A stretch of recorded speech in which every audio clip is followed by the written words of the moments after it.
Hello, everyone. Thank you so much for joining us at Detention number 51, Words Have Power at Primary Stages ESPA. My name is Sarah Matucci, and I'm the director of ESPA, which is the Einhorn School of Performing Arts here at Primary Stages. A little bit about us. Primary Stages is an off-Broadway theater company in New York City. For 36 years, we have been producing new playwright-driven work. And 12 years ago, Primary Stages started ESPA, the School for Emerging and Established Professional Playwrights, Actors, Directors, and Producers.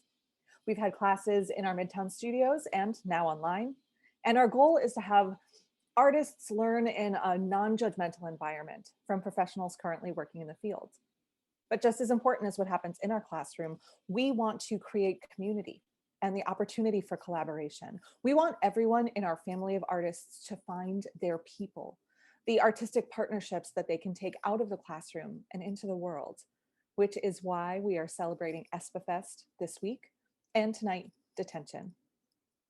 Detention is a program where our playwrights create pieces based on a writing prompt that we give and are then paired with ESPA actors and directors to bring that work to life. We've been producing Detention for almost 10 years at this point, performing at venues like Jimmy's Number 43 in the East Village and the Cherry Lane Theater.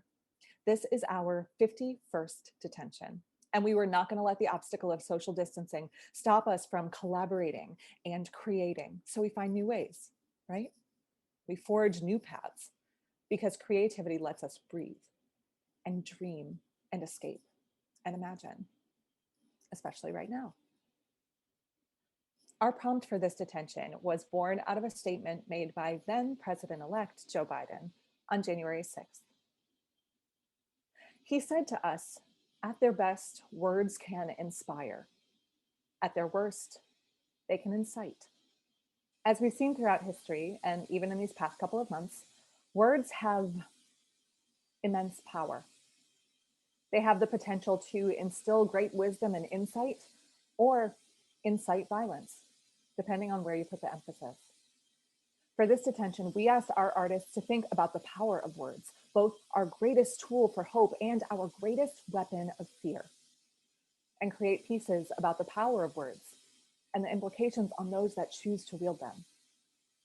With hope and change in sight, we hope that we can empower you to use your words to provide insight into who we are and incite change toward everything we could be. To see the program for tonight's event, please click on the link in the description of this YouTube stream. This is going to take you to a webpage on the Primary Stages website that links to the program order and our playwrights, actors, and directors for each piece. To learn more about Primary Stages and ESPA, visit us at primarystages.org. Before I turn it over to these amazing performers, I want to say thank you to the playwrights, the directors, the actors, diving into this crazy challenge and creating in what still is a new way. And thank you, the audience, for being here and going on this adventure with us. You are the final piece that brings work to life, and we are thrilled that you are now part of this family. On behalf of the entire Primary Stages and ESPA team, thank you so much. It is a joy to see you here tonight. Enjoy the show.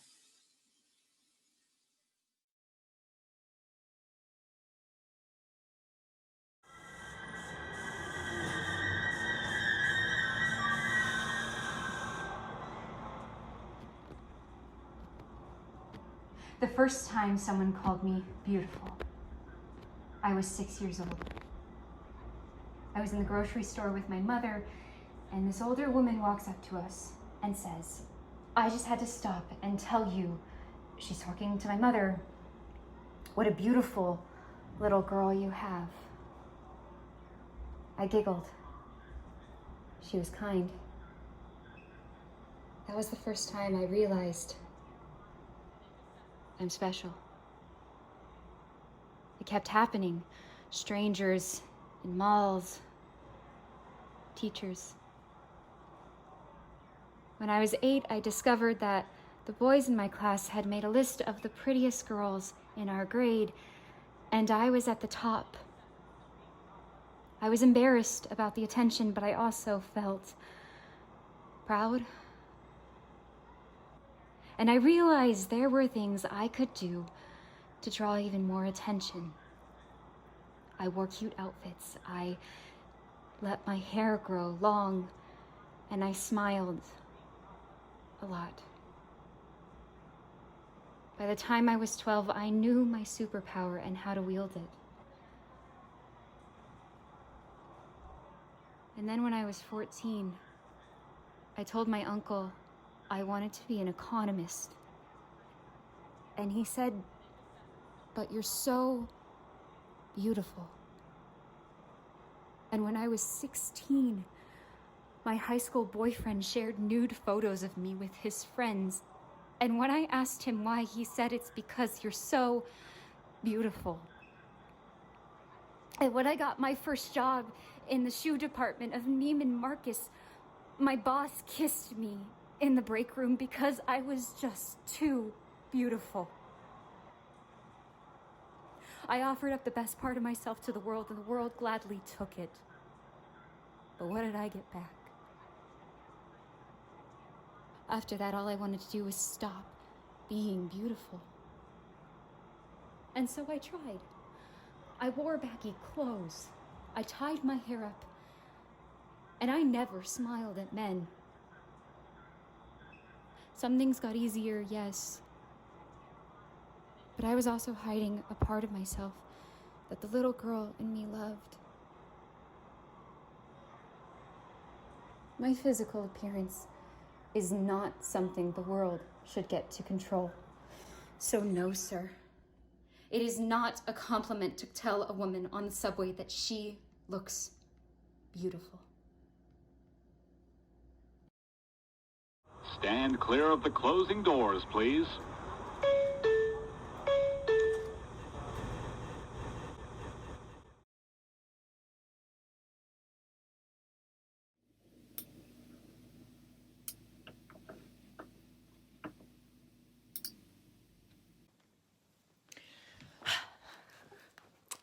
So, the nice thing about this nudie color is that it doesn't distract from that pop of blue on the eyelids, which is, of course, the main focus of the look.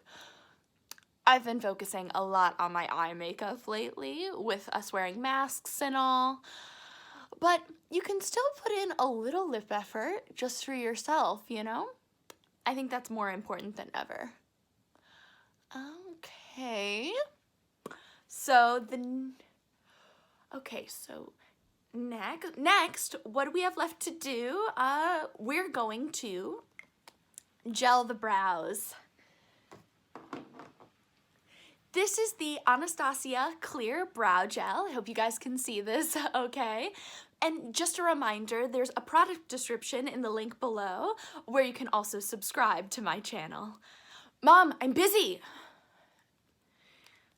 It's okay, I can edit that part out. So, you can't really mess this one up since it's clear. You just brush up, like so. If you have thinner or lighter brows, you will want to fill those in before this next step. But I have dark brows, as you can see, so that is not a part of my routine. Okay, that is the final step of my winter blues look.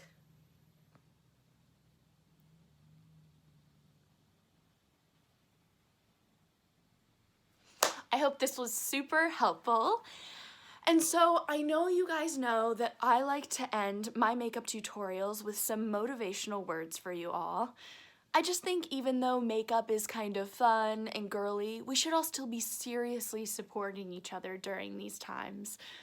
Today, I just wanted to remind you to take things one day at a time.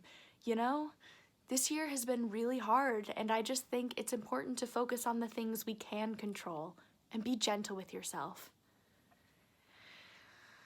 I know it doesn't feel like there's a light at the end of the tunnel yet, but I just want you guys to think about what this time can give you, you know?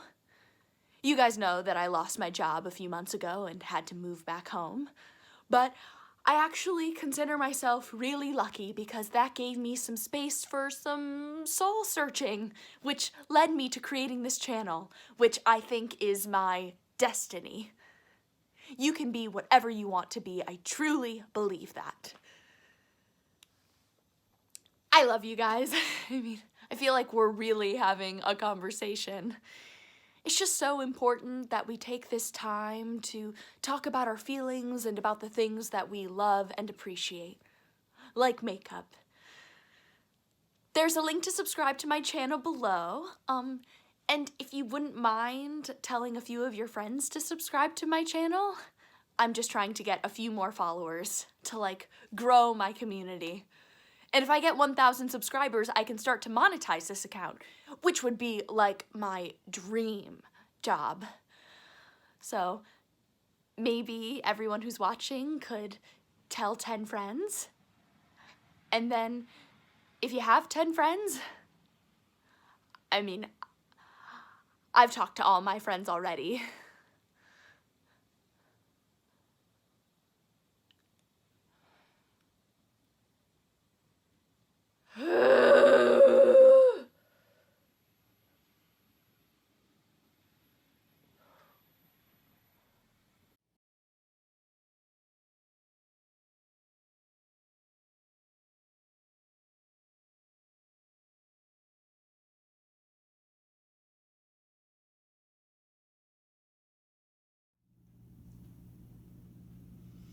Thanks, Chad. Chad's a yes man. He'll say yes to anything. I'm here to tell you no, as in no, stop doing that now. I'm here to keep you out of trouble so you don't lose your sponsors or your followers. Okay, let's start with product placement. The brands want to see their products. You don't have to put them front and center, but they do have to be clearly visible. Don't hide them in the back of the shot.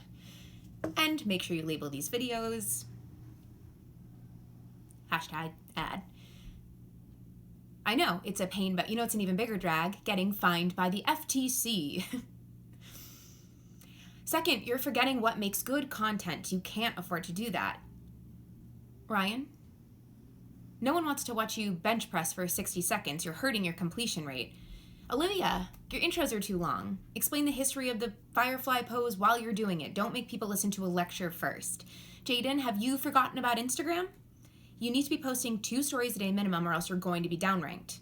All of you have got to learn to play by the rules of the algorithms. Okay, now let's talk about what to do when you really screw up. I know, you're probably thinking, I'm never going to do something so stupid that I have to make a public apology. Well, guess what? You're wrong. You've already done it. You just haven't been caught. Yet. But if anyone has anything on tape, it will come out eventually. It's only a matter of time. Yeah, that thing you're thinking of right now? I'm talking about that thing. So when you get caught saying or doing something stupid or sexist or racist, here's what you need to do. First, don't be defensive. Don't get mad at the people who leaked the video. Apologize as soon as you can. Put out a statement on Twitter or a video on Instagram. Keep it simple. Run it by a grown-up, like a lawyer. And don't do it live. Something will go wrong, believe me. And don't wear anything with a logo on it. No brand wants to be associated with an apology. And don't add sad face emojis to your video. Please, it's tacky. A good apology makes things go away. A bad apology makes things worse. Be sincere. And if you can't be sincere, fake it. Let me show you what I mean.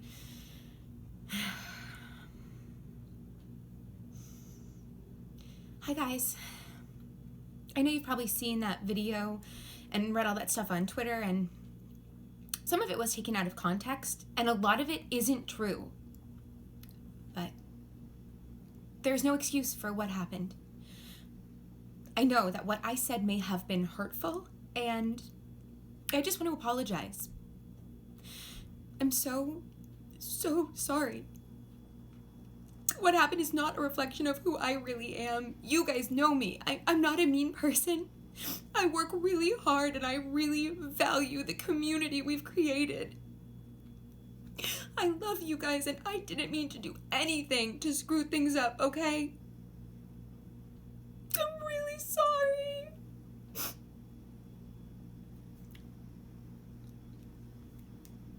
Any questions?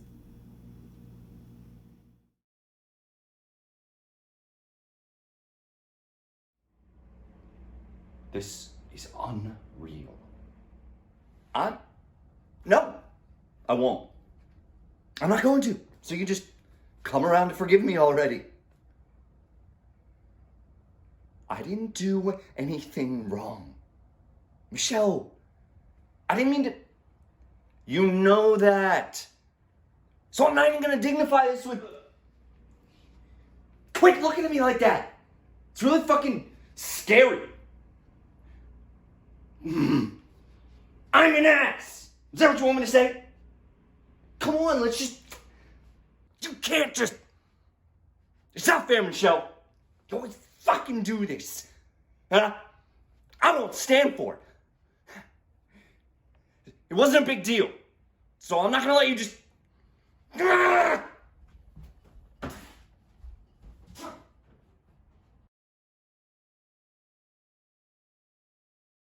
Listen, I've been doing some thinking. A lot. Yes. Yeah. I'm doing a lot of thinking. We can get through this. Look, I'll make us some. Well, it's your favorite, but whatever. Like you said. Why is it so important to you that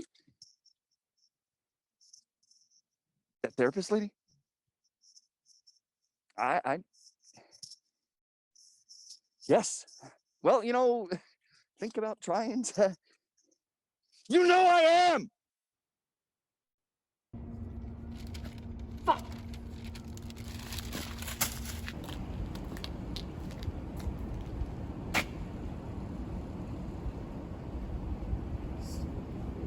Unfucking believable.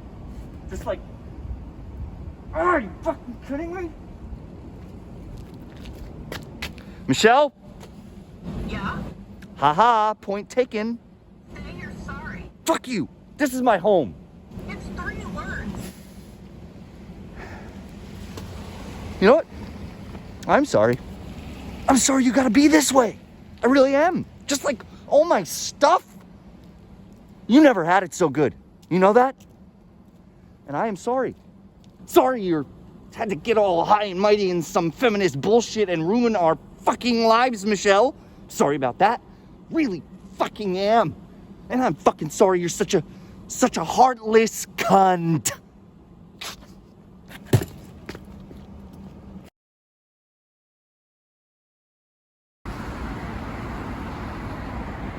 I'm such a sorry sack of shit. Michelle, you gotta believe me.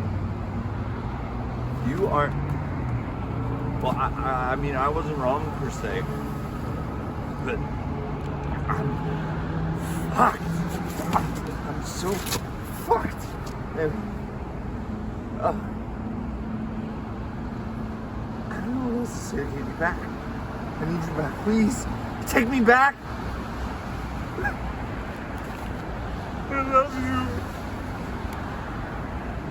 Like, can't that be enough? I really fucking loved you. The mailbox is full and cannot accept any messages at this time. Goodbye.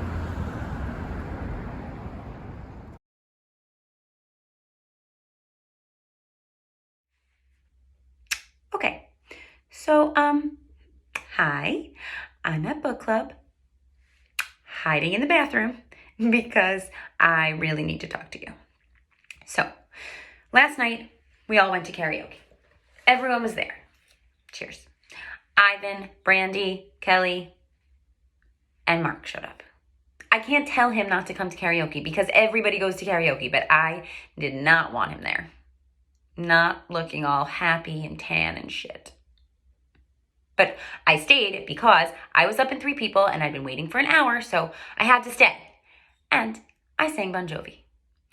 And I'm up there on stage and I see it. Mark hands Brandy a beer and their pinkies touch.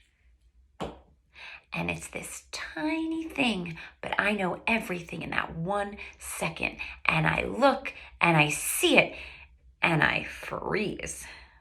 I'm up there under the lights. Everybody's cheering and I can't sing. I'm just frozen. So I pull it together and I finish the song, but I'm just destroyed. I hate him so much. Ugh. He made fun of her for being dumb like 2 weeks ago. How mean is that? I can't believe I ever loved him. And now he's with Brandy? Brandy? He had to pick the one person that would hurt the most?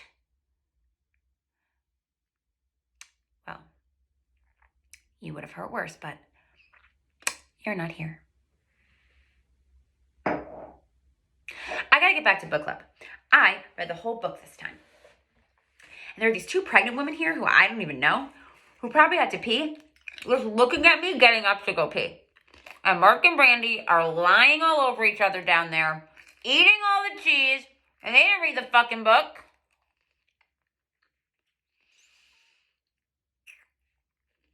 What would you tell me? You would say, fix your face, girl, which, okay, that I can do. You would say, pee while you can. But if I flush now, everyone's going to think I took a shit at book club, so I can't do that.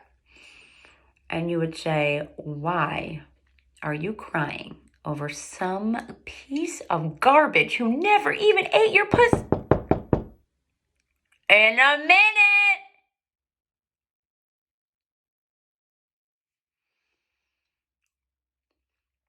The shrink says I'm supposed to keep talking to you. But how can I talk to you when you're not fucking here? I have to go back to book club, and I am so mad at you for leaving me here alone.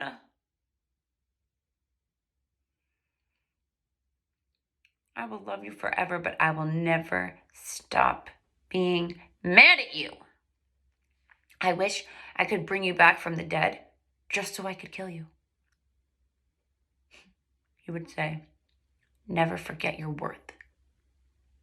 How could you be so smart and so stupid at the same time?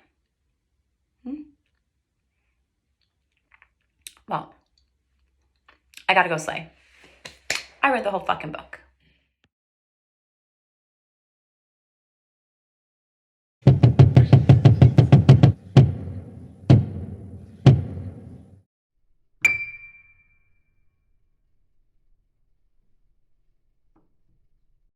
Shit, hold on.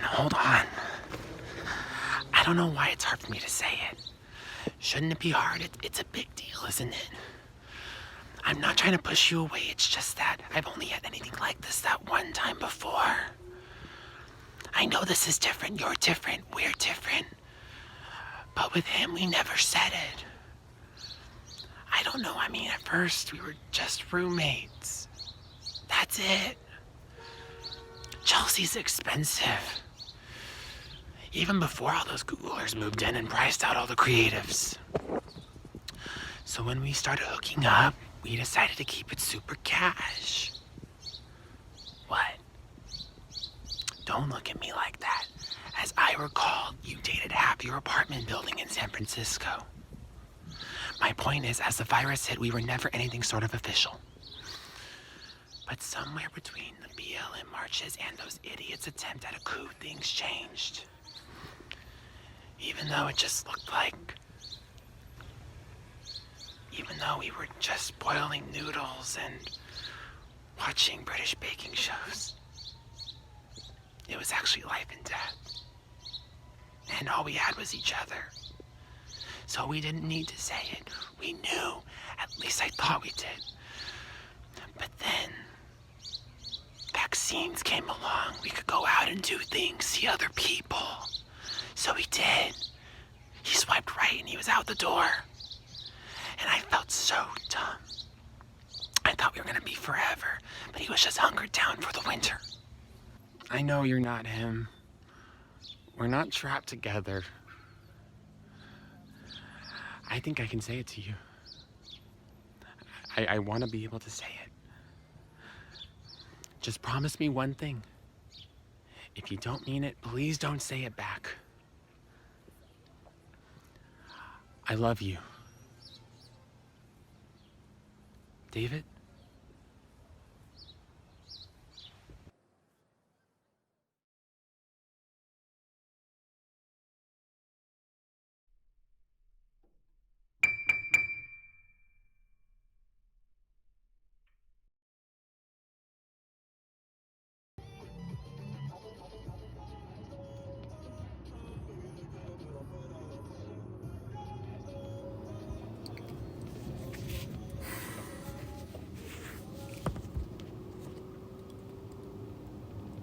Elise was terrible at Scrabble.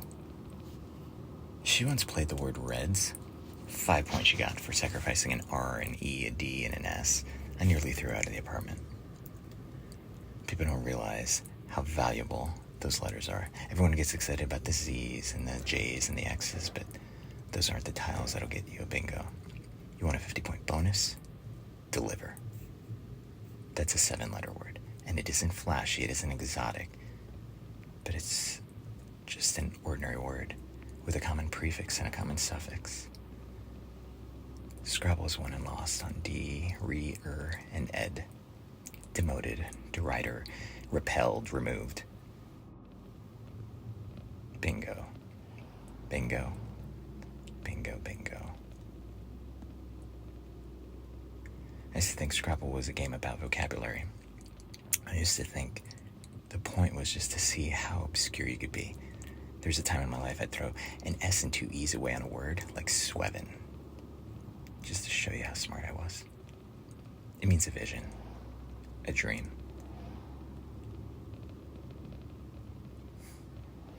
Elise. Even her name was a waste of letters. But she was a goddess. Swevin. A 10, actually. I met her when I was still dating Jessica.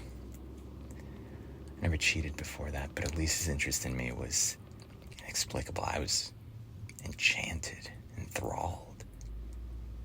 Jessica knew right away I was off. When I confessed to her, she just left. She disappeared into the bedroom, packed a bag, and was gone. She didn't even yell. I was just discarded. And for the 6 months I dated Elise, every time we had sex, I couldn't believe how lucky I was that this siren had deigned to let me paw her. But at the Scrabble board, she'd play words like beg and shoe. The day I finally broke things off, she told me she was relieved. That she'd never felt good enough for me. That was the closest I ever felt to her. I guess there's a lot in Scrabble that's like dating. You can be one tile away from a bingo, and then you draw a cue, and suddenly your whole game becomes about this maddening, deeply picky letter that doesn't really go with anything you've got on your rack. And the smart thing would be to just play it right away whenever you can, but you hang on to it, waiting for a double word or triple letter square to open up so you can make the world's most spectacular play, when really what you should do is just focus on the word you were building before a 10-point tile came along and hijacked everything.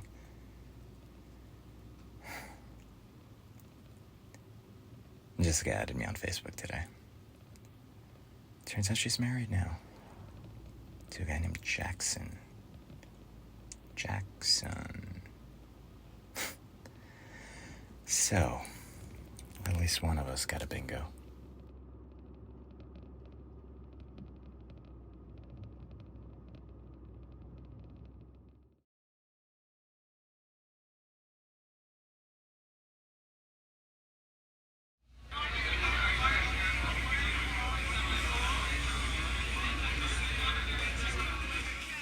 When we stood in that smoke-filled room, nursing our drinks like lost travelers rationing their supplies, and you mentioned to Margie that you felt trapped by my interests and beliefs, did you forget to add a ha-ha at the end? Or did you mean to leave it as said?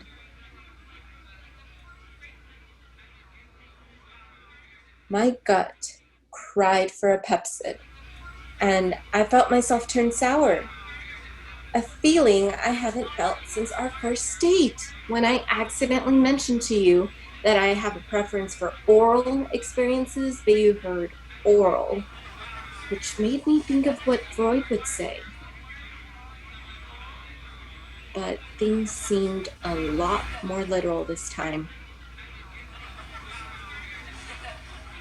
I wanted to storm out of that shitty attempt at a housewarming party and go back to our house, which never even got a housewarming.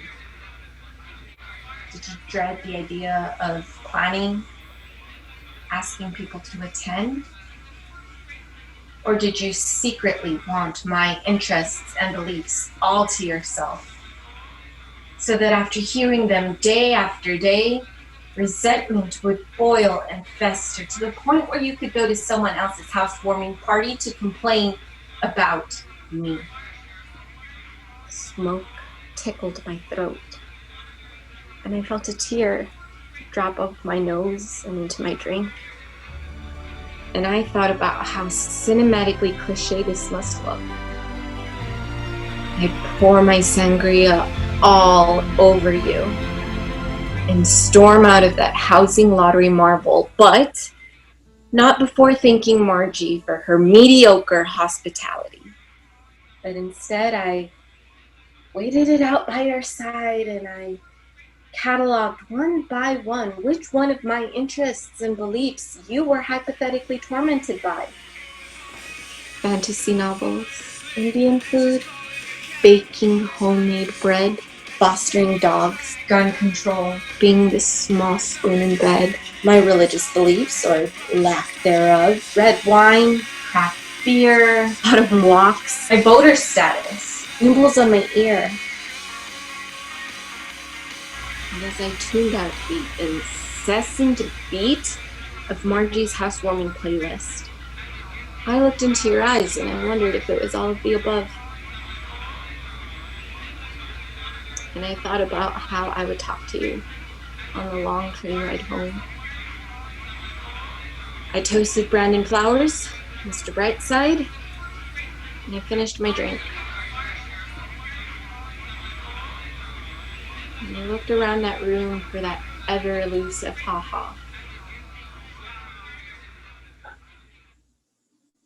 But maybe it never existed.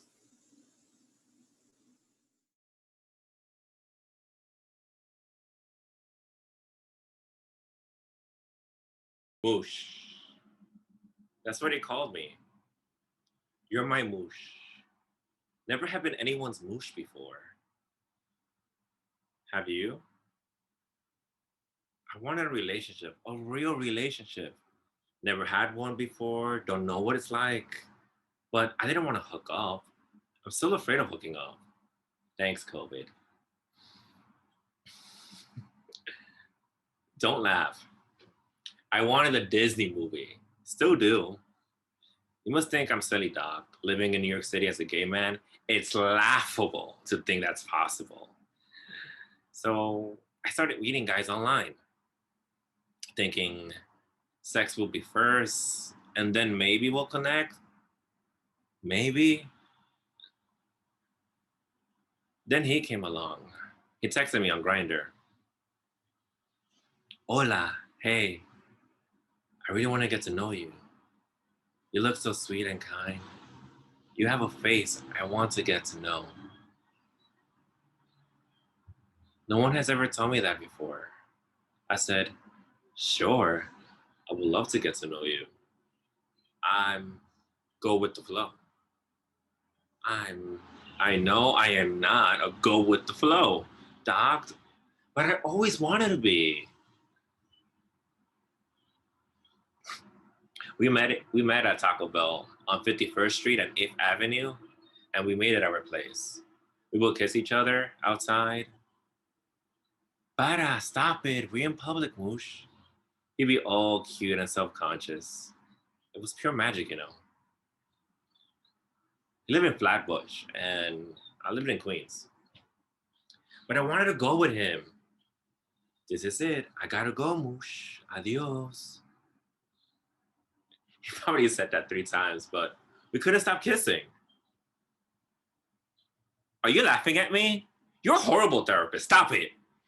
Just right now, you were about to laugh at me, Doc. Haven't told this to anyone.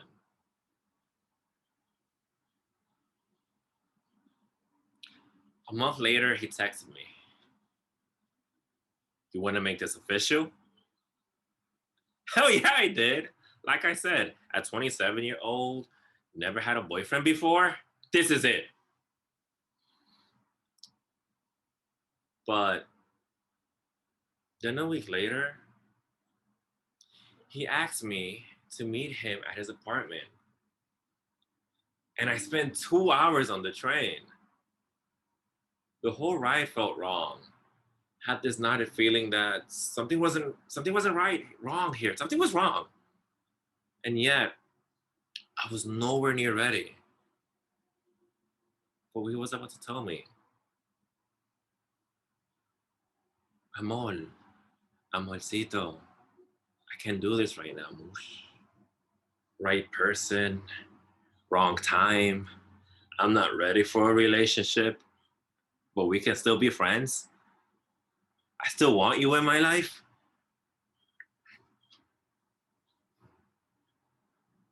I believe him, Doc. Then COVID happened. Haven't heard from him since. And haven't met anyone new. Could have used a friend. You always be my moosh. Siempre. I still don't know what moosh means. Do you know what it means?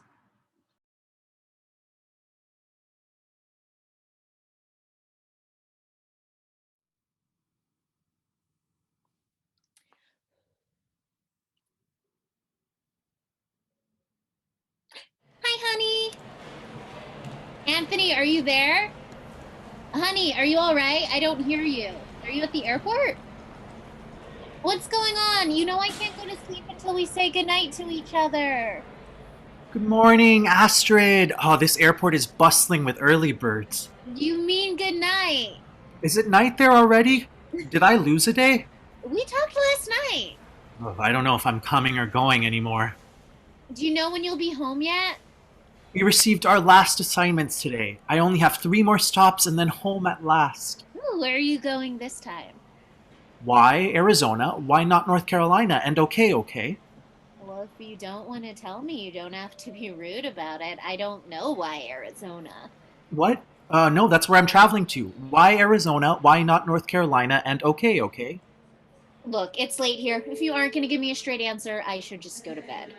I've told you twice now. Can you hear me? Why are you being so rude tonight?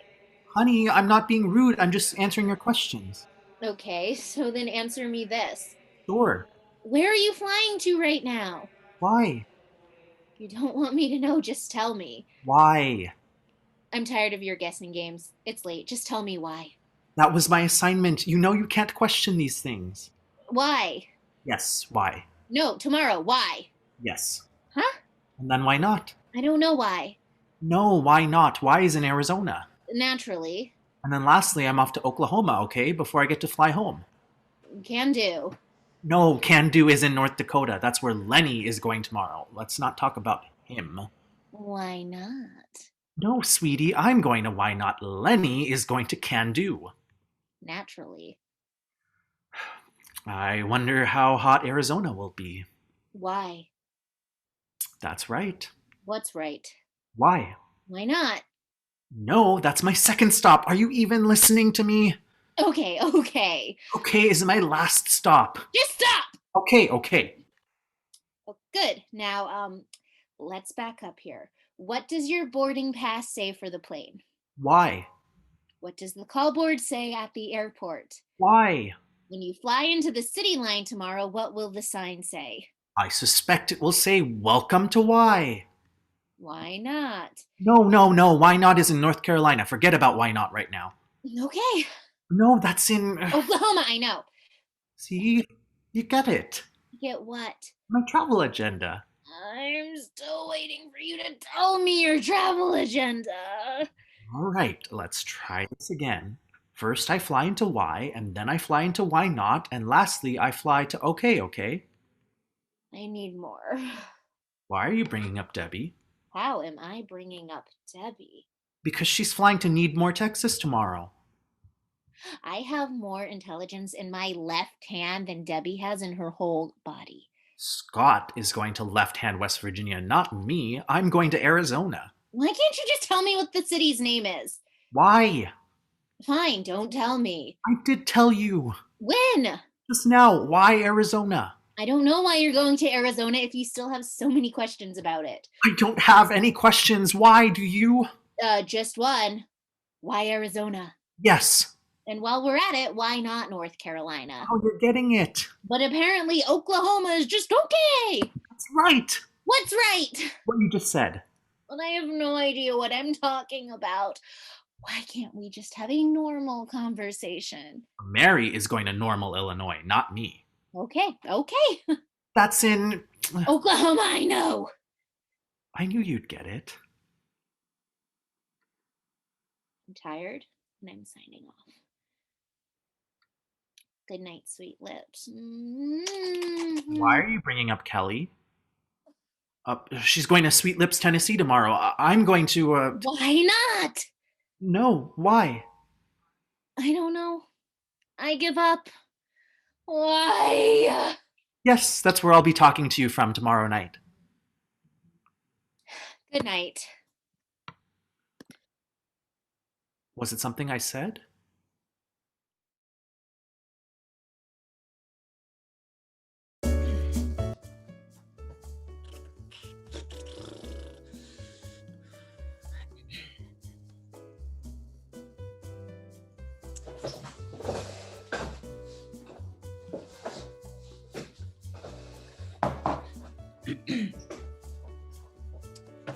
Thank you, Dr. Leakey, for that warm introduction.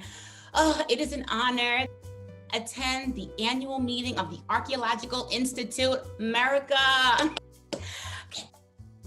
As we are virtual this year, I would like to preface this presentation by my internet is a bit pimply, so please give up.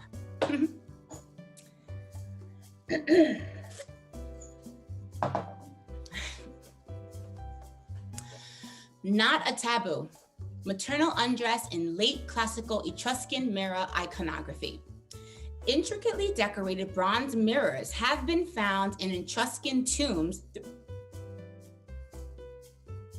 The Villanovans, who placed the pieces, used specialized tools for their erection. Our team found one of these 2-inch tools in situ, remarkably intact. I mean, on the back was an inscription with the names Bad and Mother. This is in contrast to the more common phrase found on inscribed Etruscan tomb goods. For the god cats, shaft, can ya dig it?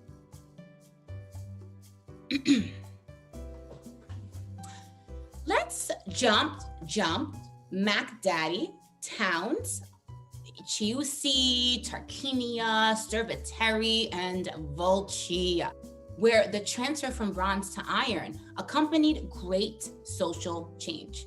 And a fellow, John Fallis, a real tool.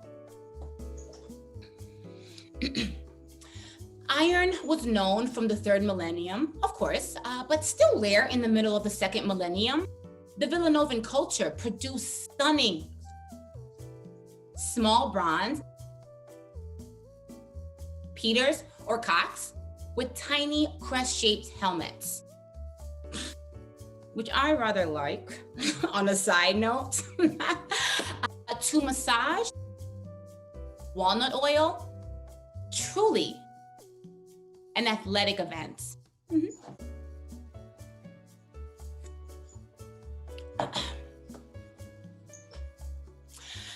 Cox is a big archaeometallurgist there in Volva. And before I get into the bulk of my paper, some pics of our work in the fields. Okay, hopefully these slides work. Right? Share screen. Okay.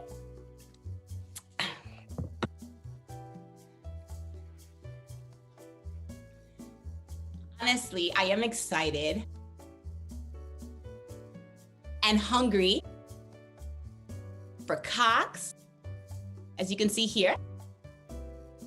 So I think I will have to go to polish my mirror using my small bronze with a tiny crest-shaped helmet.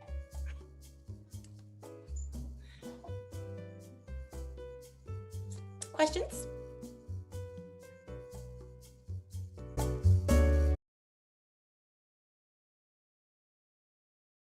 Hey, Daddy, how are you?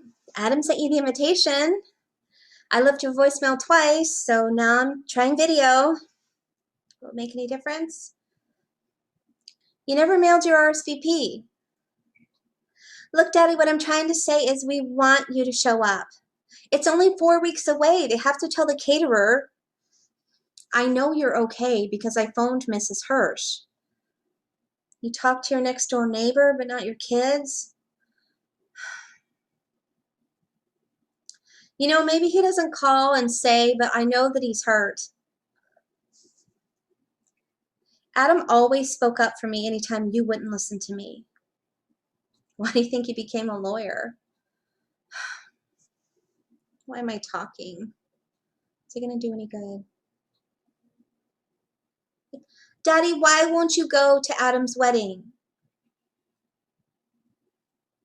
Mrs. Hirsch says you're well, she's well, I'm well. I want to show you something. It's the dress I got for the wedding. It's pretty, right? Mom would have liked it. Remember that vacation in New Jersey when I was 9? You were dancing with Mom and she was dancing with Adam and then you danced with me. That was so much fun. All my life I've been trying to figure you out. Not much fun.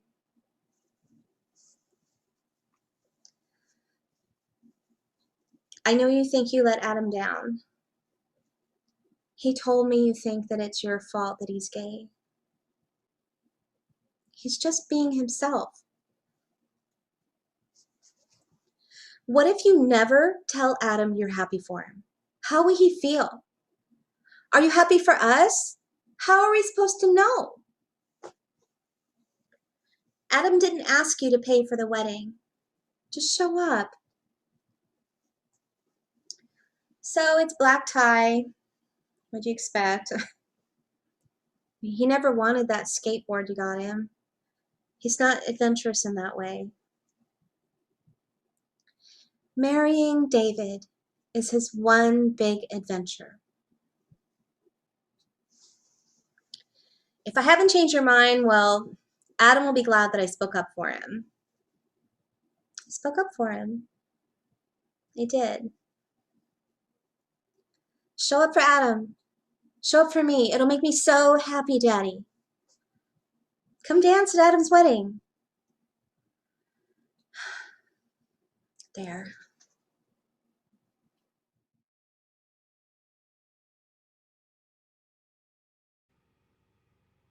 Hey, so I thought we could sneak away into a private Zoom room and just check in. I hate this and I hate you. That's the spirit. This is weird. Like, this is really weird. It is admittedly a little unconventional. Can I ask why Mom and Dad thought throwing me a surprise while I was still alive funeral was a good idea? I don't know. Some weird coping mechanism? Mom said that you wanted to hear what people had to say about you? No. I made a joke about how funerals are useless because the dead person doesn't get to hear all the nice things that are said about them. How it's really just a pity party for the living people, and all these kind things people are saying at a funeral would probably be more effective saying it to the fucking person while they're still alive. In what way does that mean throw me? Yes, it sounded like you were hinting that. I wasn't hinting, I was mad. Right, but They want me to pick out my own coffin. Like, that is weird. Like, when I die, I have no concept of what I'm buried in. Just choose the cheapest box and move on with your life. At least they didn't make you change your background to a coffin. Oh my god, I would have left immediately. That's a first. Leaving your own funeral early? Oh, you know me. I like to be an individual. Well, we should probably get back in there before people think that actually happened. Oh, I am not going back in. Huh? This is torture. None of it is for me. It's for everyone else so that they can grasp at some weird closure that doesn't exist. It's not supposed to be torture. It's supposed to be a nice gesture. Mom and I worked really hard on this. Oh, well, then I'm sorry. You're both failures. Okay. Obviously, this was a mistake. But you've had such a stick up your ass all night, and it's not fair. You didn't give this a chance. At all. We have desperately been trying to do any and everything to make this whole you dying situation not feel like the end of the world. Well, are you done yet, or should I log off? What is your problem? This! You! Everything! In the past 6 months since I found out I was dying, people have been making grand gesture after grand gesture after grand gesture, and none of it is actually for me. It's for them. Like I solely exist now to give them closure. Sheila, who I haven't spoken to since kindergarten, started crying and telling me what a big impact I had on her life. Acquaintances are talking to me like we're best friends. And do you know how many random guys from high school have proclaimed their love for me? 8.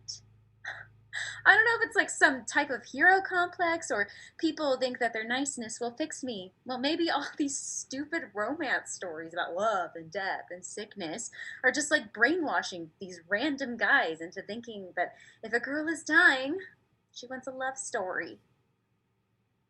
But I don't want one. I'm sorry we don't know how to grieve the proper way. I've never lost a sister before, so I don't really know what I'm doing. You know, I wish a lot of things were happening differently, too. I wish there wasn't a need to throw weird Zoom funerals. There's not. Okay, fine, so it's not for you. Maybe we're all just being selfish, but who cares? Who cares if Sheila is saying her nonsense for you or for her? Who cares what anyone actually says? You're dying, and if I or Mom or Sheila have to tell you that we're gonna miss you to cope, why is that such a bad thing? Because this whole situation is hard enough already, and I've swallowed my emotions and just accepted it. Maybe it's not healthy, but it's what I'm doing. And when people tell me that they care about me or remind me about how much it sucks or how they'll miss me or talk to me about what we could do in some alternate reality, it just makes it harder.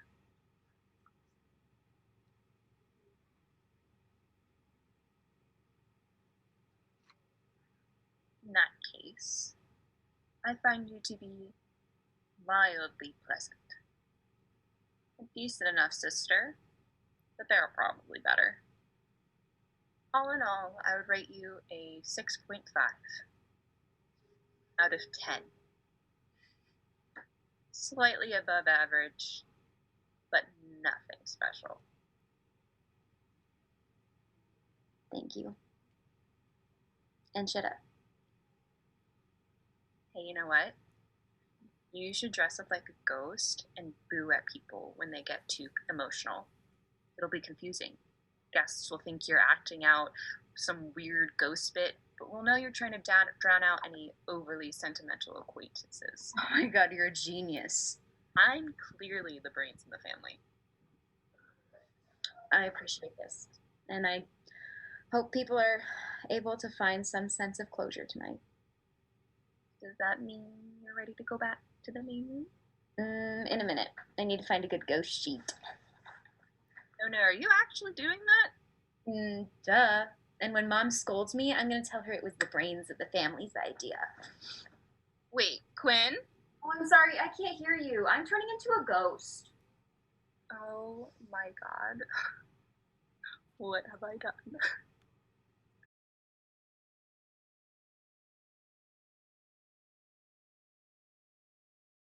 It's Aisha, Mama.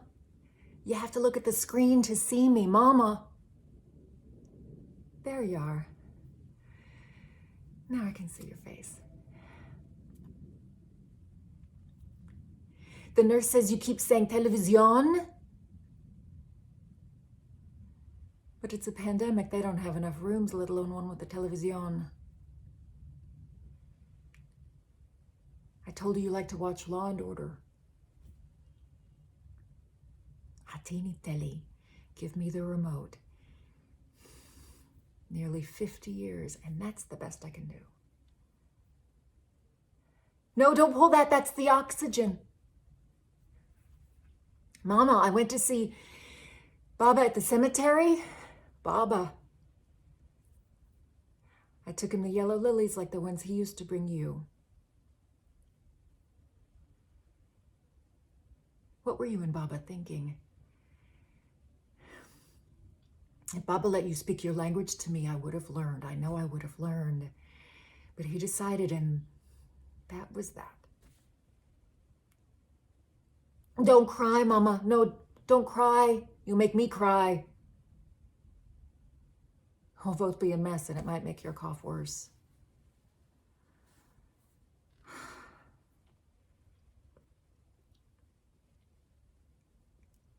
I wanted to take care of you, you know. I tried. But I had to take care of me too, and there were the house and the bills, and I just got busy. So many times I needed to know things from you. I wanted to talk to you. I took that course in college, remember? Very loose. I know it's not morning, but I don't remember good afternoon.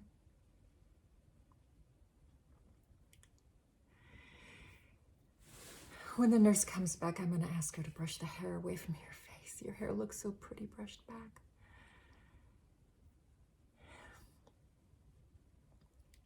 I thought I'd have more time. I don't know why I never hired a tutor or a translator. I don't know why that didn't occur to me before, but I can be stupid. But I can do it now. When you come home, I promise I'll learn. We can just sit and talk about your parents, your friends, your brothers and sisters, your boyfriends. I bet you had a lot of boyfriends. You could tell me what it was like to fall in love. That would be nice.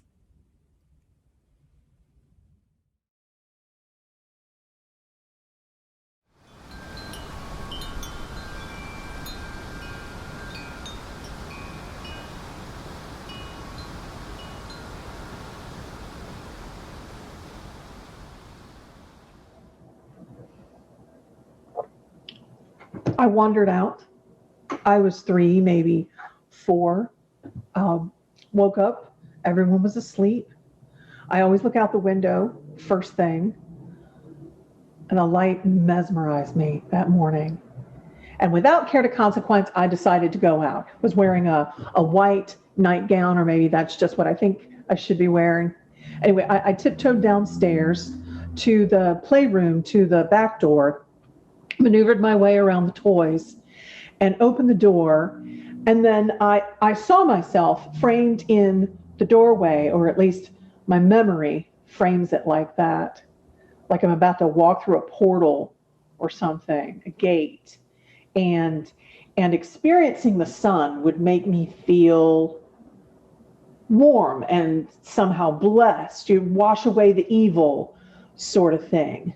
The sun peeping through the trees, a deep, yellow, intoxicating light washing over everything. The light calling me. Like God speaking to me. I made my way to the middle of the backyard and I just stood there, taking it all in. I looked back at my parents' house and the neighbor's playground and then the forest beyond, smelling like leaves. And as I moved, the air surrounded me and like a spirit held me in love. I felt whole, joy, me and the world and nature blessing me.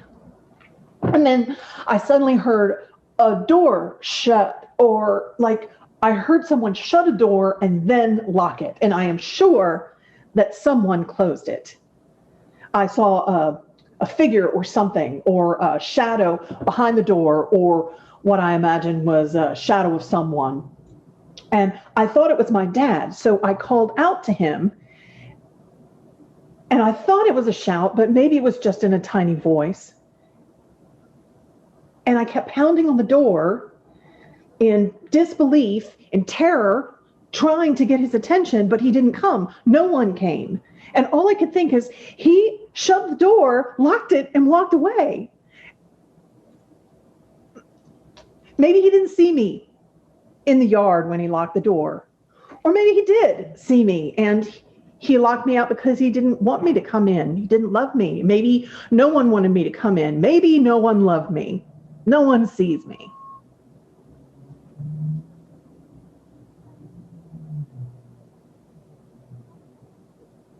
Eventually, Dad opened the door, scolded me,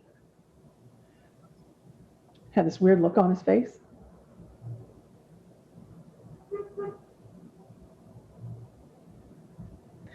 Seems like most stuff I do is trying to get back to that. More.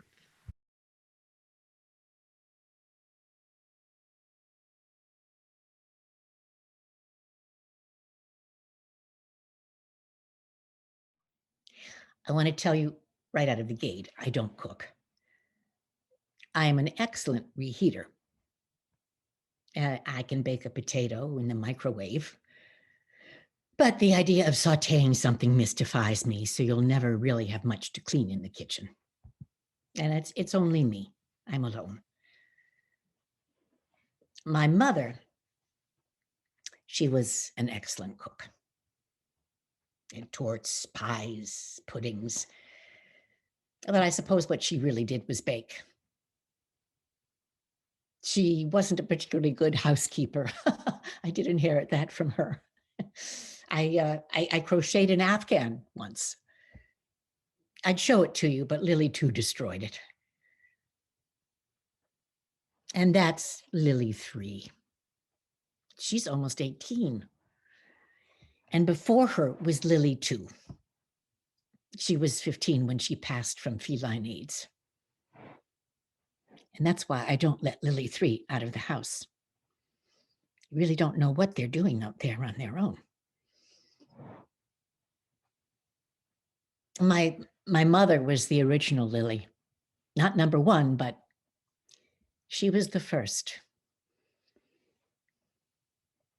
I lived with my mother right here in this house until she died. And she told me, since I clearly wasn't interested in getting married, that she would have to take care of me. She was 52 when she had me. When everything stopped, she thought she was going through the change. As she often reminded me, I was a mistake.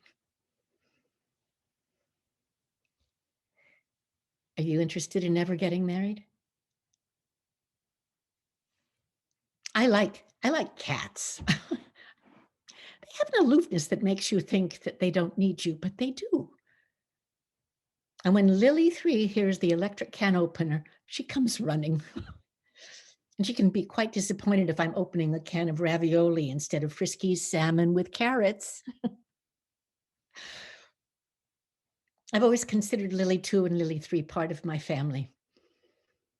They've always been wonderful companions, and the reason I know that is because neither of them ever hit me. Not once. Neither of them ever said I would never amount to anything. And my mother was unstable.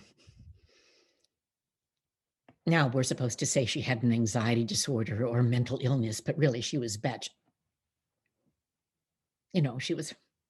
she was crazy. And there were rules. No leaving the house.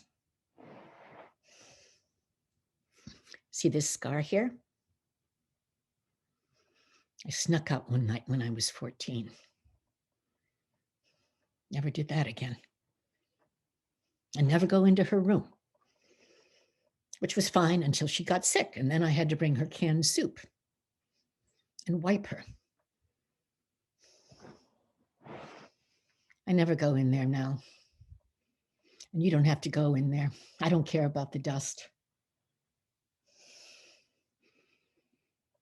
First time I was actually allowed to go into her bedroom, I was expecting, I don't know what, but it was just a room with a bed, bureau, a chair, an antique picture frame with a sepia photo of her parents, my grandparents.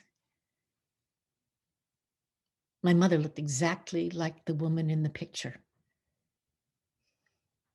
I used to look at the photo to find my face, but I simply wasn't there. I must look like the man who didn't stay. So if you let me know what kinds of cleaners and brooms and mops and towels you like, I'll make sure to have them when you come back. You will come back, right?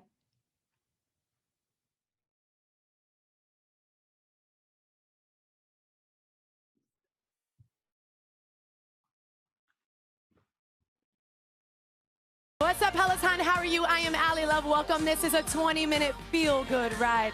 A feel-good ride is exactly that. It's an opportunity for us to unite, come together collectively just to feel good. In every feel-good ride, we have a section that is relentless, that is hard work. Today, it will be 7 minutes. We're going to tap into some strength, endurance, and some power. And within that 7 minutes,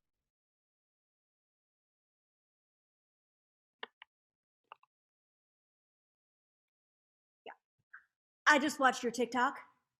Aunt Carly sent it to me. Now, tell me now, are all of my emails to you being live streamed from the autonomous zone or only the quote-unquote racist ones? I am a good citizen, Paisley. I voted for Biden. I support public radio. Your stepdad and I are not the problem. Of course, I know Chickasaw Estates used to be a plantation. This is South Carolina. It's all plantations. And I'm aware the Indians were here first, but you know what? I wasn't alive then. I didn't drive them from their land. It's ridiculous to ask me to atone for sins I didn't commit 200 years after the fact. I wanted to live close to my friends, and Chickasaw has a good golf course. That's it. I'm not romanticizing slave culture. There's no hidden racist agenda. Why are you looking to stir up trouble with the people who are on your side? 30% of this country believes the election was rigged and climate change is a hoax. They are admitted white supremacists. Why shouldn't you focus your anti-racism efforts on them? Don't you think that would be a more effective way to move our country forward? You've had it real good, Paisley. I don't think you realize how good you've had it. I've given you every advantage I never had it. Piano lessons and iPhones and summer camp, put you through 4 years of liberal arts college, and this is the thanks I get. Being tarred and feathered by the Antifa thought police behind my back on the internet for trying to save a tree. It's not a political metaphor. It's not a Confederate monument. It's an oak tree. My oak tree. Growing in my yard, on my property, and I decide whether it lives or dies. Not some arborist the management company tries to sick on me. Those people get paid to chop down trees. Of course they're going to tell me it's diseased. All I'm asking for is a second independent opinion, and that is an entirely reasonable demand that has nothing to do whatsoever with white supremacy. So take down your stinking TikTok. Now.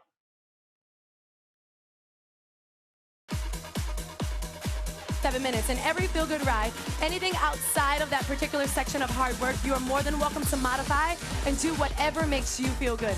That's the point. I want you to hop off this ride and really infect everyone with so much joy that you have because you're all filled up.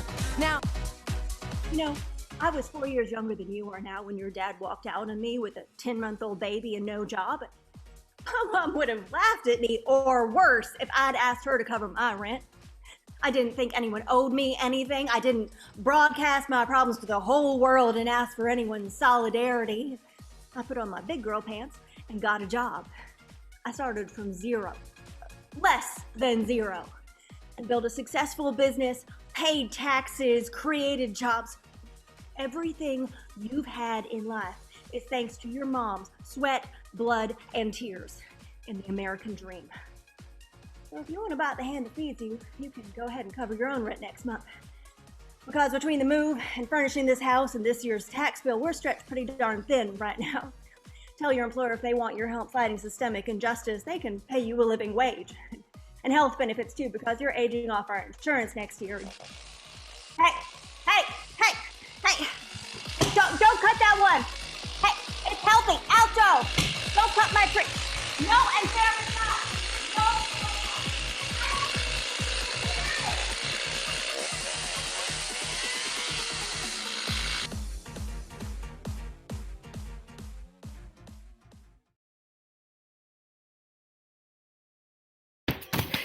It's not my fault. You turn on the screen hoping to get a fix, to see a video of a puppy playing with a duckling, but that's not what you see. All that's there is heartache and inequality and suffering. Even the video clip of the dog is tainted by it. You can't enjoy anything. It wasn't enough to see it in the news or read the video clips or sound bites, but geez, you see it change the people around you too. All the noise and voices dividing and crushing people into extreme opposition. I was afraid of what that kind of division would do. Weren't we all? It's not my fault. Then one day, after a particularly heinous news cycle, I walked around the corner and I saw two people fighting, and I couldn't get by them. Both of them shouting at me and screaming. One of them got in my face trying to force me to sign something. The other waving his sign and screaming at me. Both of them just shouting and pushing me. And I felt my guts twist and my lungs expand, and I shouted, "Unity! I just want unity! How hard is that?" Unity. That's what I shouted at them. I was trembling. Unity. That was the beginning. It's not my fault. They both very suddenly stopped and looked at me vacantly. Unity, they asked. I simply replied back with, "I want unity." Well, they dropped their clipboards and signs and just uniformly held hands and walked across the street. Someone started walking towards them and they told the bystander unity. And the three of them left together. As time progressed, the fighting stopped, but so did everything else. Unity spread one by one as word was uttered across the globe. Sometimes it swept across entire cities, causing paralysis. Entire cities of people just abandoning livelihoods and passions. Anything that was any sort of variant ceased to exist. Entire cities of people just breathing and starving. In other areas, it was mass suicides, groups of people communally surrendering to one another. That wasn't the worst, though. Slowly, one by one, people started to lose the ability to speak. It was like a light switch went off, and the recollection of vocabulary and language had completely vanished. That was the worst, the silence. It was deafening in comparison to the opposition of the commotion of opposition. One word could still be voiced, however, unity. As things got more extreme, it became clear I didn't seem to be affected. I didn't seem to be infected. Could this be because of what I said? It's not my fault. It wasn't my fault. How could that even be possible? I can't even get a waiter to pay attention to my order. How in the living hell could I incite an apocalyptic level event? All I wanted was for the people to stop fighting. As another day silently crept by, I went out to try and scavenge for food when I tripped over someone. dying on the pavement, gasping for air like a dying fish. Their cheeks were sunken in, and their face was sunburned, and I felt myself become very overwhelmed with grief and emotion, and my guts twisted and my lungs expanded, and I shook them by the shoulders and shouted, "Resist! Resist," they whispered. "Resist," I said. Well, they shot up and slapped me across the face and ran. It's not my fault. I gotta say, the fighting is certainly more satisfying than the silence. War is certainly not boring. The fighting spread much faster than unity did. It only took a matter of weeks for the inquisitions and civil wars to break out. Revolutions too, though. To be fair, it's hard to tell the difference between a civil war and a revolution. They all amount to the same thing. Body count. Same thing goes for insurrections, mobs, kangaroo courts. Different words, same meaning, same outcome, same stagnation as unity, just juicier.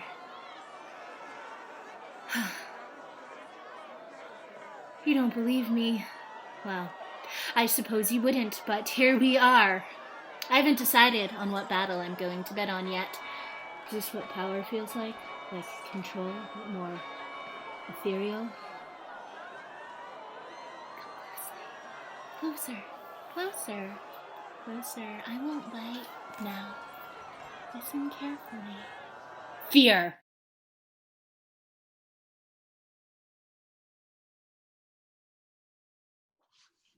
You're an hour late, and I don't like that outfit. Yes, I'm grievously ashamed. Why are you wearing that suit? Because I'm not a farmer. You texted you would be here at 2. Oh, perhaps. But really, what is time? Yep, thank you for that. So our whole office needs to get into this cabinet. And you think they can all fit in there?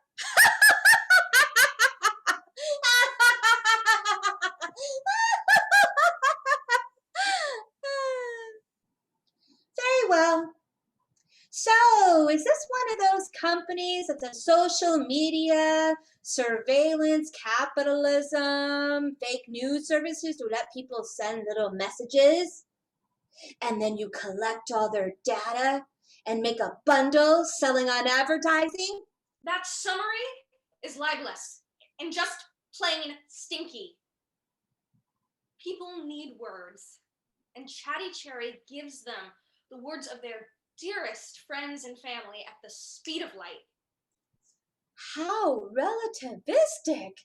And of course, you have no objection to monetizing their desperation for words by selling their personal information to the highest bidder? We didn't call a locksmith because we were looking for an ethics audit of our company today. We need a new lock for the cabinet. No one has the key. How enchanting. If you want a new lock just like this one, it'll be $200. Or I can rekey this lock, give you 2 duplicate keys for just $75. Are you authorizing this work? Yes, I'm authorizing. A wise choice. Perhaps the only decision in your life you will never regret. Key pin 4, key pin 5. The lock is now in. And here are your keys. Do these actually work? No, I'm just handing you some random keys that don't open anything. Please try them.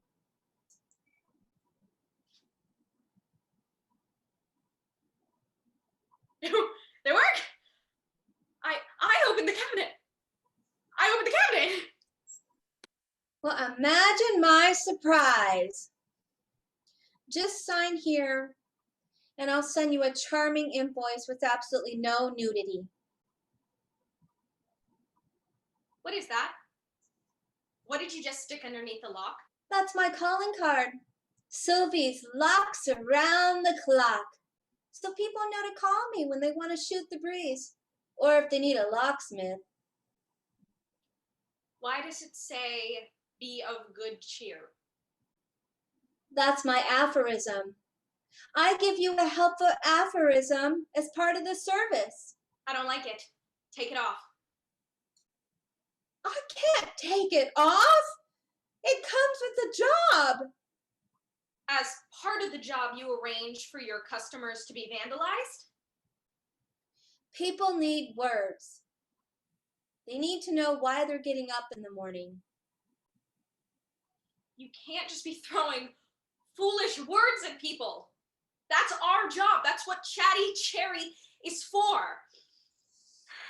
And we don't need stickers on our private property. If you really don't like it, you can take it off after I leave. Just get a scraper and a little solvent and it comes right off. I shouldn't have to take it off. You take it off. I most certainly will not. Without my aphorism, the job is not finished. Who do you think you are? Yeah, I looked you up online. You have 5 bad reviews, and your rating on Shrill is half a tomato. That was only because I refuse to carry Yale locks. They're just too Ivy League. They're just so pretentious. You can't afford to do that, and you'll never make any money charging those prices and showing up late and defacing your customer's property. I don't care about money. I'm giving an epiphany. I'm stiffening the spine of my entire clientele. I'm giving them a reason to go on living.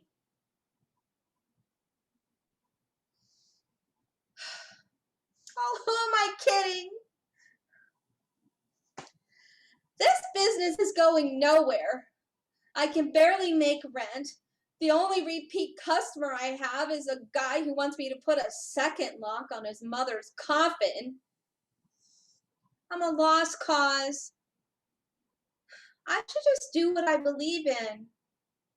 Eat a brownie. Did you say eat a brownie? Yes, that's my other aphorism. Eat a brownie. I always say that.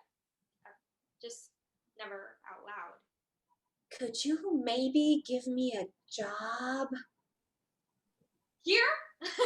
No, not here, not here. Sorry. But I know a lot of people, and I could get you a job somewhere else. Maybe somewhere with a wardrobe allowance. You would do that for me? I would.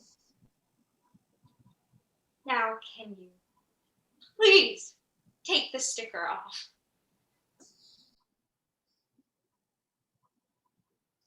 Well,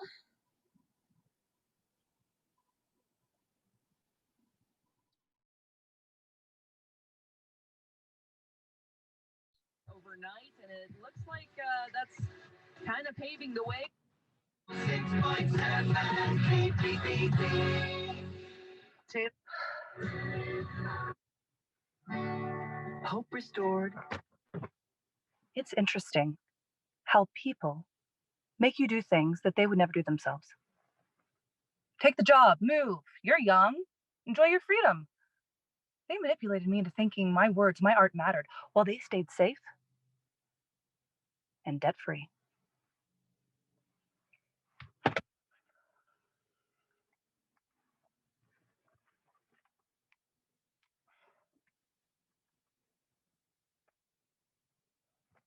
Piece of shit. I need to stop home now. Fuck this. This line is like 30 minutes long. What am I supposed to do while waiting? I am exhausted. I think it started when I couldn't go to sleep. I'd reach for my phone and play a podcast. the writer's voice, or you must remember this, anything with a soothing voice that could empty me of thought and lull me to sleep. I can't stand silence. I need something to distract me from, I don't know, self-loathing. Even if it's only for a second. There's an impulse to fill every waking moment with someone else's thoughts. And maybe I'm addicted. Isn't that a thing now? Digital detox? It probably got worse at the layoff. Not that I wasn't listening to podcasts at work and scrolling through Twitter, but it definitely got worse when I wasn't working. I do owe Jake letting me stay with him. That meticulous glass box of an apartment, all those hours of television watching. Do you think that sunlight combats or offsets blue light? God, what was I even watching? I can't remember a single word, a single scene. I do remember feeling nauseous. Jake remembers everything. He remembers everything. He watches, reads, listens to, and he has opinions on them, and people fucking pay for his opinions. Fuck him.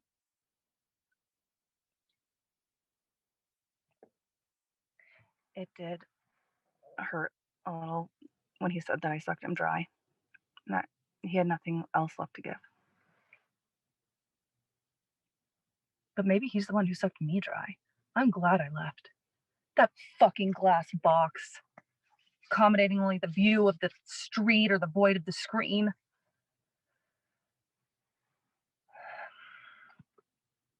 I don't want to think. I want to scroll through Twitter with abandon into the absurd, the perverse, even the mundane. Consume the full spectrum of human emotion until I don't feel my own. Isn't that the point? Where should I go next? What should I do? How long am I going to drive for Uber? I don't want to think about it. Oh, trees are starting to bud. Oh, no more seasonal drinks. I want to know how I reduce myself to this. I remember my thoughts being bigger. I mean, shouldn't access to so many voices and perspectives provide wisdom? I feel like I'm in that Borges story, the one with the chaotic library filled with impenetrable books. At least the people in the story were librarians moved by purpose. How sad would it be if they cracked the code and the knowledge had no effect? I'll have to wiki the ending when I get home. Maybe there are audiobooks. Audiobooks of Borges stories. That's what I'll do. There has to be, right? I can listen to it while I do the dishes, and then I can listen in bed and listen and listen and listen until the words echo in my dreams. All right. Hi.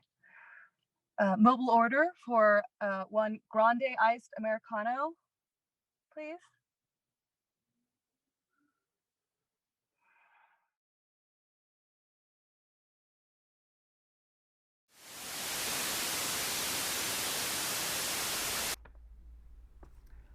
Hi, I'm Kenny Ramirez. I'm 5'10", I live in Jersey, and I am equity. Oh, I have to tell them about myself in 30 seconds or less. I should slate in character? Yeah, why not? Okay. I'm Kenny Ramirez, and I'm reading for La Llorona. Vivo en Nueva Jersey. God, this is fucking stupid. I mean, yeah, I'm grateful for the opportunity, but I mean, come on. I'm not Mexican. I'm Chilean and I'm Filipino. So I'm more than that. I'm not just... You don't care. You want to know if I can speak Spanish? Yeah, I can. And I can speak Tagalog. You want to know about me?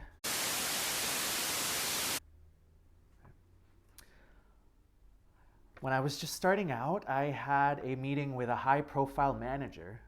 He saw me at my ACT showcase. He told me how talented he thought I was, how I spoke different languages, how I oozed with potential, how I didn't have an accent when I spoke English. That was going to be a big help for me. He signed me. I was fucking excited, you know? He has a really super high profile roster, like Halle Berry, Tobey Maguire, me. I thought it was going to be a matter of time before I started booking things and climbing up the ladder. Like 8 months later, after a total of 5 auditions for valet, busboy, ethnic customer, and like 2 undocumented immigrant auditions, he told me he wanted to meet with me for lunch to celebrate me being pinned for ethnic customer. The role ended up going to a friend of the writer of the episode or something. He tells me, the manager, that he doesn't know how to market me. That he didn't know what else to do.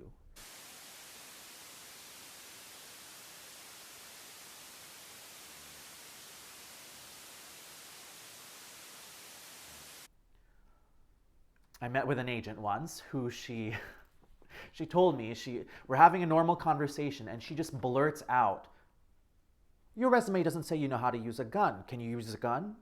What kind of Mexican are you if you don't know how to use a gun?" I just nodded and went with it and said, "I do. And should I put that on my resume?" She said, "Absolutely. You want to work, right?" And there's lots of gangbanger work out there. And there's lots of gangbanger work out there. And there's lots of gangbanger work out there.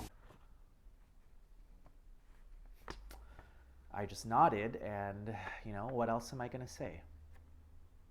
But it was then that she lit up. She told me how she sometimes takes on clients on the condition that they get rhinoplasty or alter their appearance so that they can work. I was like, "You want me to get a nose job?" She said, "No, definitely not."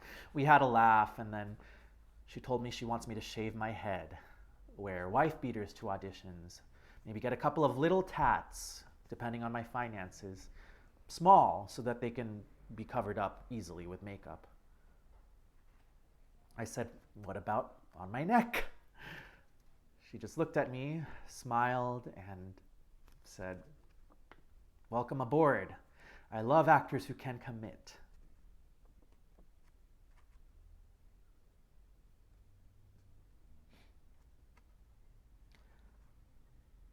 I know I should have said something. I still don't have the words.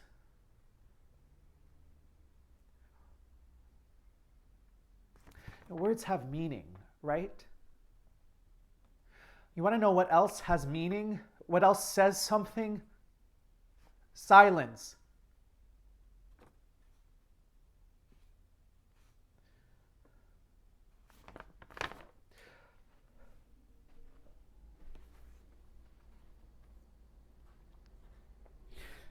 Before you're like, "That's messed up, I'm sorry that happened to you," I'm reading for La Llorona, the fucking Llorona.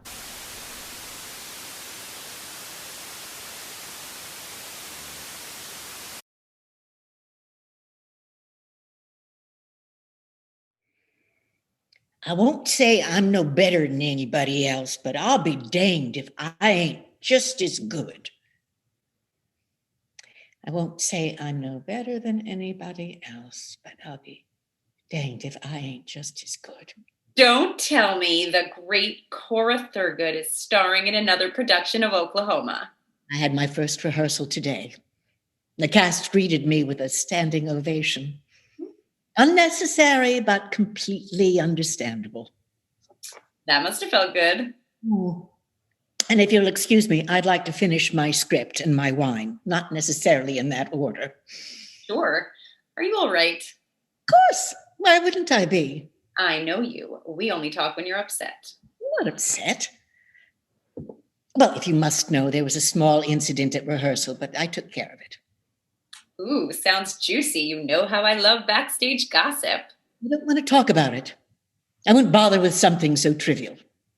Okay, if you don't want to talk about it, then I'll... About the young actress playing Ado Annie. Ado Annie, but that's your part. It's the role that made Frank Rich brand you Broadway's Great New Hope. Well, everybody knows that. He called my Ado Annie the best breakout performance since Barbra Streisand played Miss Marmalstein. Broadway's Great New Hope. Must be 30 years ago for you. Seems like yesterday. Oh, I get it now. You're upset that a younger actress is playing the ingenue role that made you famous while you're stuck being dowdy old Aunt Eller. Act as if it's a demotion. No. Aunt Eller is a great role. And I'm a great actress, and I will plumb the depths of Aunt Eller's psyche until I discover who she is, why she is, what she truly wants. She wants the farmer and the cowman to be friends. I don't remember you being so, what's the word? Honest? Impertinent. You remind me of that young girl they cast as Ado Annie, whatever her name is. Brianna. No last name, mind you, just Brianna. She reminds you of me? I like her already. Well, Brianna could learn a lot from a theater legend like me. After all, where would I be without the help of a star? Stop me if I've told you this story. I know all your stories. I was fresh out of Uta Hagen's class when I got cast in a trifle down at the Public. And at the opening night party, I was flirting shamelessly with Joe Papp at the coat check when someone gently pulled me aside and whispered, "You don't have to screw him, honey. You already got the job." You know who gave me that colorfully sage advice? Elaine Stritch. None other. And if Miss Stritch hadn't recommended me to the producer of the Oklahoma revival that night, I would never have been branded Broadway's Great New Hope. What does Elaine Stritch have to do with this Brianna girl? Everything. I was trying to emulate Miss Stritch and mentor the young actress. Oh, she asked for your help. Not exactly. But I know what a crushing burden it is that her Ado Annie will be compared to my critically acclaimed, award-winning, legendary performance. I'm guessing she didn't take your advice. She rebuffed me. Publicly. To be fair, I wouldn't want to do a carbon copy of someone else's performance either. I like to put my own stamp on a role. She could have at least stood there in silence and pretended to listen, like I do when I'm getting advice. Listen to yourself, but you just admitted you don't take advice, yet you're upset with her for doing the same thing. I learned early on in this business never to get on the wrong side of a star. I spent 8 weeks in summer stock trying to placate a fragile Shelley Winters. I wouldn't make too much of this. Why don't you and Brianna start off with a clean slate tomorrow? There won't be a tomorrow. You're not quitting the show. Me? Of course not. I had Brianna fired. Fired? That's not like you, Cora. I had no choice. She made me lose my concentration. I forgot my lines. Oh, I see. And I pride myself on learning every script backward and forward. Backward came in particularly handy when I performed Fiddler on the Roof in Yiddish. Poor Brianna. She must feel awful. Oh, Brianna will be fine. There are plenty of roles for actresses with the audacity to go by one name. I was fired once. Stop me if I've told you this story. I know all your stories. I was waiting tables at Hector's in the meatpacking district when I landed my first big break in the chorus of the national tour of Cats. God, we hated that show. Who didn't? But it got me my equity card. I was so proud I wanted to frame it. The money from that tour was going to let me move out of my tiny cold water flat on Avenue A. But it all fell apart in Boston when a jealous Grisabella had me fired. But you landed on your feet. It was devastating, Cora. On that lonely train ride back to New York, I swore if I was ever in Grisabella's position, I would never treat anyone the way I was treated. How could you have that girl fired? The director called her Broadway's Great New Hope. In front of everyone. Oh. It was pretty great when Frank Rich wrote that about you, wasn't it? Suddenly, everyone in New York was buzzing about you. Producers were taking you to lunch at 21, and directors were wining and dining you at Sardi's. You got to spend your life doing what you love. Broadway's Great New Hope. Those words were such a gift, weren't they? Those words came at a price. The pressure to be perfect, the burden to be flawless in every performance. I could never forget a line, never have an off night. Each rave review I received in the Times only filled me with dread. And how long could I keep it up? Brianna was brilliant this afternoon, and I forgot my lines. I'm not Broadway's Great New Hope anymore. Let Brianna be perfect for a while. We are going to be a terrific Aunt Eller. I know.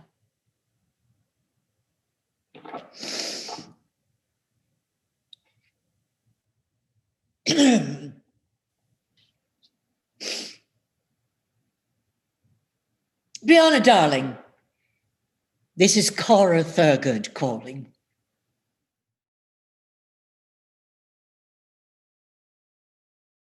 All right, everyone, settle down.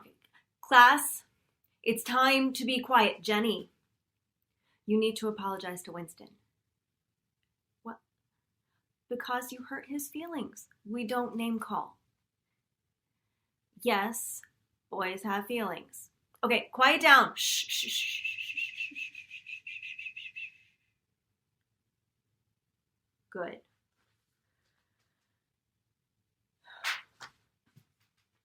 Before we start today's lesson, I want to tell you a story. When I was in 3rd grade, just like you are now, I crashed my bike. I had my helmet on, but I got a deep cut on my forehead and I had to get 30 stitches. Afterwards, I had a big scar right across my face. Someone started a rumor that I had a brain transplant. Some people called me Frankenstein. And then everyone called me Stitch. I felt sad and ugly, but worst of all, alone. As I got older, the scar faded, and you can hardly see it. But if you look closely, though, it's still there. Oh, yeah, I see that saying. I think that might be a mole. So when it started fading, I was so excited. I thought once the scar is gone, all the mean things people said would disappear. But it didn't happen.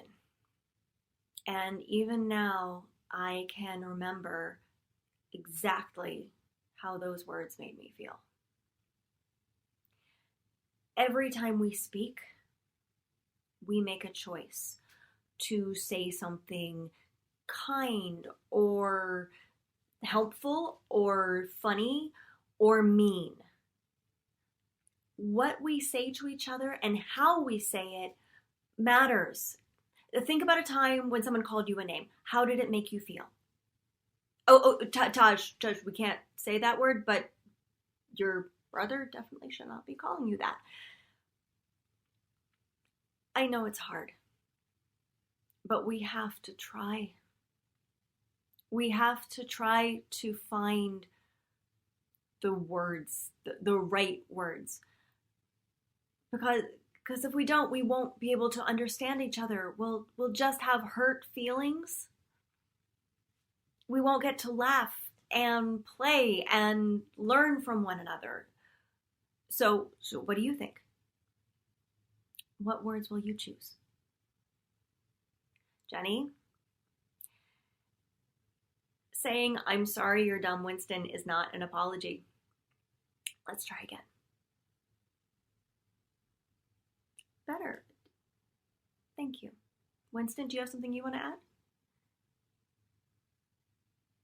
Yes. Winston?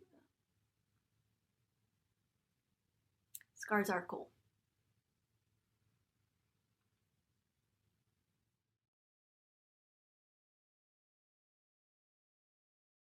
So growing up, I never thought I'd be the kind of person to get a tattoo. I always thought they were kind of tacky. I know, total hypocrite. But I guess a part of that has to come from being an actor, because you're always being told to be as neutral as possible. And it's like, how can you be neutral if you have a giant spider on the side of your face, or like a tribal band around your bicep, or a Chinese character on the back of your neck that you think says drawer but says fried chicken? Which, true story, happened to my best friend Liz when she got her first tattoo backpacking in Thailand. So yeah, they were just a no-go for me. But that goes with, you know, hair color and facial piercings and anything that could potentially keep me from getting cast. Yeah, so my hair has been a variation of this for the last 4 years. Yeah, if I go to get a haircut, it's like an inch off, a trim. I think the craziest thing I did in the last few years was get layers that frame my face. Ooh, so this is kind of a big deal. So in the last year, I lost my job, my apartment, my partner, all my plans for the future, like everything. And I know that I'm not the only one who went through all this shit, but it's not exactly a very comforting thought when you're in the thick of it. In March, the restaurant I worked at closed down, and we all got forlorn. And then my shithead landlord thought that would be a really good time to raise the rent. You know, at the beginning of like a worldwide national pandemic. Which, if you think about it, is like the most New York landlord thing to do.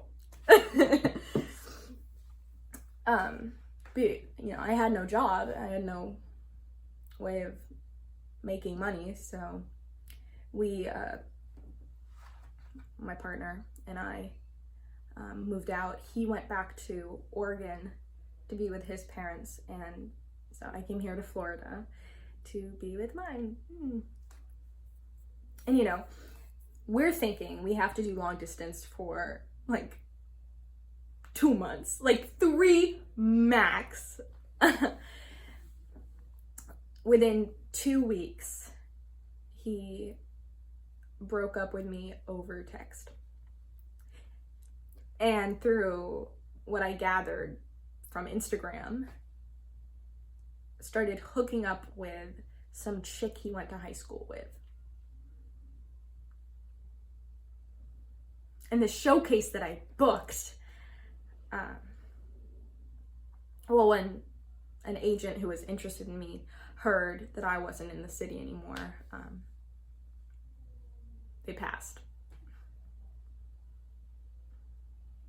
So last year fucking sucked. Recently I've just been like, fuck it. Fuck Jamie. Fuck my industry. Fuck this pandemic. I'm just sick and tired of worrying about the future when the present seems so fucking bleak. And I know that they say, well, if you care about something, you worry about it. But I cannot spend the next year, you know, stressing and worrying and breaking out in anxiety hives. It's just, with all this shit, it's just too much. And ultimately not worth the stress. So yeah, this is kind of a big deal. You know, I just wanted something to remind me of what I went through and where I need to be. You know, not stuck in the past, not freaking out about the future, just here in this moment. Ultimately, you know, it's all we really have.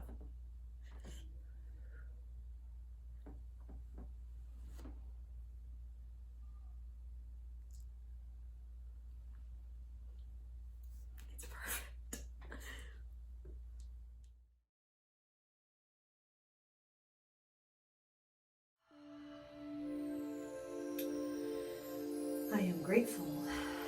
I am grateful for a good sleep. I am healthy. All my loved ones are healthy. I will not get irritated by small things today.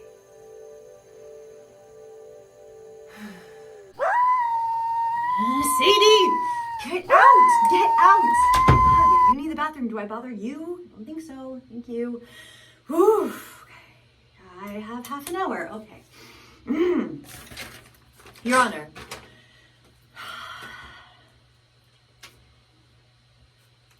Your Honor, the defendant is a flight risk, and I strongly advise that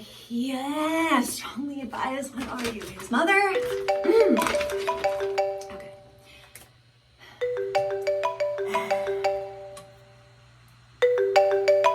Hello, Mother. How are you?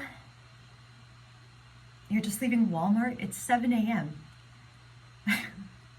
Yeah, I'm getting ready for work. No, today's the first day of the trial. Yeah, first trial ever in my life. No pressure. It's crazy, right? Honestly, Mom, I'm feeling like a little insecure. Huh? Yeah, I ordered your Fire Stick. It should be there Wednesday. And yes, you can watch Law and Order on it. Yeah, okay? Just let me get out of here and I'll call you. How do you keep forgetting your Amazon password? Okay, can I just help you with this when I get home? I know it's Prime Day. I know you're not gonna miss it. Ma, okay. As soon as I get home, I will call you. Okay, bye. Your Honor, the defendant. Oh my God.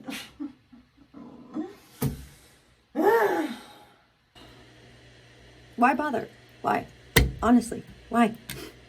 Seriously, why? This is stupid. This is so stupid. A lawyer? Me? Huh? Well, I can't even say the first sentence. Oh my God. Hello, Mother. Ma, look, I don't have time right now. Huh? You want me to say them all right now? Oh, brother. I can handle anything that is put in front of me today. I am ready. I am worthy.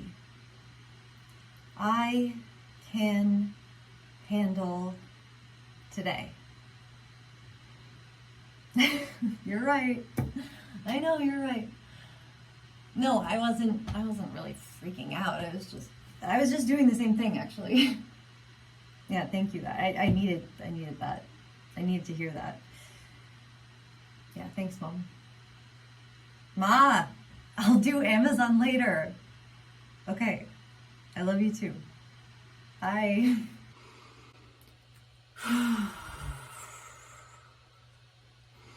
She's right. You can handle today. Worried? Not me. Hey, you. Today handles. I am a lawyer. I worked very hard for this. And I am 100% ready. I am strong. I am talented. I am ready. Your Honor? Shove this up your ass. No, I can't say that.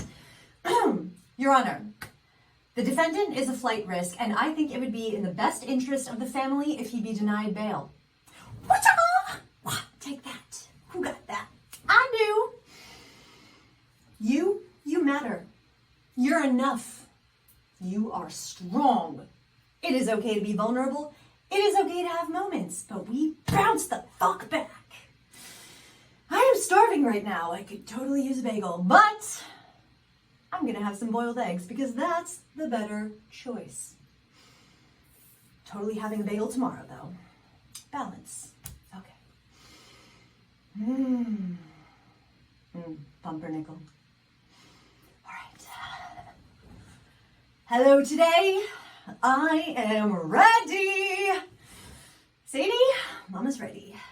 Get your leash and let's get ready to go. And you, don't you ever forget, you a bad bitch.